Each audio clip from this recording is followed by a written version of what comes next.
Hi, I'm Chef Steve Putnam with Chartwells, and today we're going to be making a sweet corn chowder. Some of the items are from the Pike Red Zone food pantry, some of them are from your local grocery store. Let's get started. Okay, first thing we need to do is chop this onion.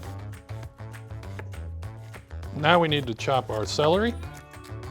We need to take our bacon and cut it into smaller pieces and just set it off to the side. Now we're going to thinly slice our green onion and set that off to the side.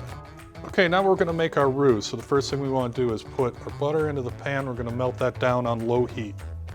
Now when you're making a roux, you want equal parts butter and flour. Now this is the consistency that we're looking for. Okay, so now we're going to get our pot on medium heat. And we're going to start to render our bacon. Add our onions and celery, cook that for a couple minutes. Now that our onions and celery have cooked for a couple minutes, we're going to go ahead and add our chicken stock, milk, and all our canned ingredients. Corn, cream corn, our diced potatoes, a little bit of salt and pepper. We'll let that cook for at least about 4 or 5 minutes. Hi, my name is Kara. I'm the district's dietitian and a proud Pike grad.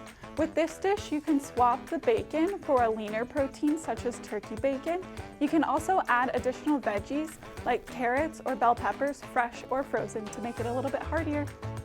So now we need to slowly add our roux to our soup. Make sure we stir it thoroughly.